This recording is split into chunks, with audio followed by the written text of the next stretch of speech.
Welcome back into Sports Extra as we continue to dive just a little deeper into that Carolina Panthers season opening loss to the Cleveland Browns. To help me do that, let's bring Pat Welter back in, who was at Bank of America Stadium. Pat, I heard Matt Rhule say, he liked what this team was able to do to a degree.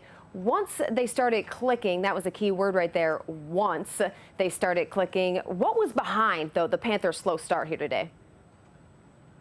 Man, that really was an ugly start, Kacy. 6 total yards in the first quarter. The Fire Rhule hashtag was alive and well on Twitter.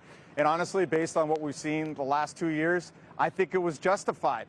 Now, Baker Mayfield said there was no secret sauce to the turnaround. There was no magic plan. They just started executing. And Matt Rhule said he did go over to the offense and told them, look, guys, we knew we were going to have to settle into this one. And once they did look great. I mean, Baker Mayfield looked like he was back at Oklahoma, throwing 75-yard bombs to Robbie Anderson, leading a go-ahead drive.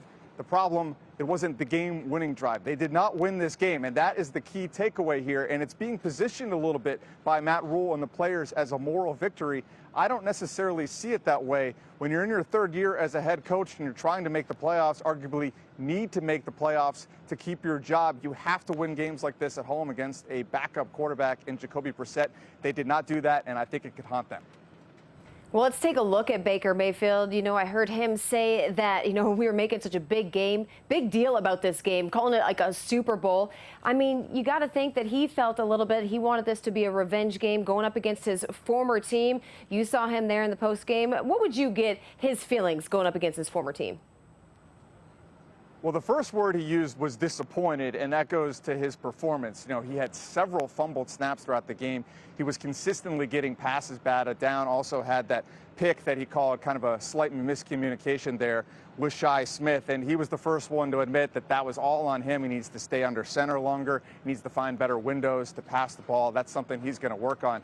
As for the emotions about going against his former team, a team of the Cleveland Browns who basically, ate money to get rid of him to sign Deshaun Watson, publicly he's downplayed a lot of the significance, but privately, it meant a lot. And I think we saw it there in the 4th quarter where he ran it in, threw the ball at the back of the end zone. That's that kind of passion you expected from Baker Mayfield, and it inspired his teammates. Jeremy Chin said that's one of the reasons he feels optimistic going forward, the things that they saw from Baker Mayfield in the 4th quarter.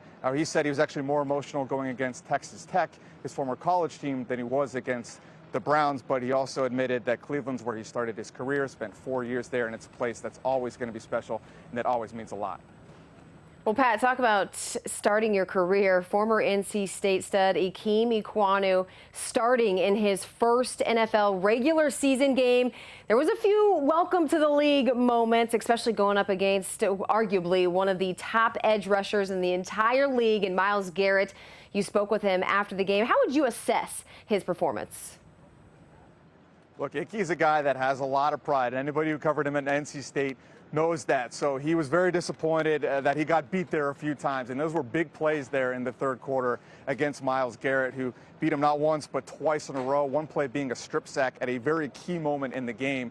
Now, we said going into this, he really studied Garrett, Jadeveon Clowney, so now he's going to study the film, assess his own performance, try to get better going forward. And, this was a big emotional game for him as well. This is his hometown. He's a Charlotte kid, grew up loving the Carolina Panthers, so some of the nerves, he said, went away during the preseason, but he still felt some of those today, and being able to play for his hometown team is also special for him. Well, now IK Enekos and the rest of the Panthers will head up to New York next Sunday for Game 2 on the road. Pat Welter, thank you so much.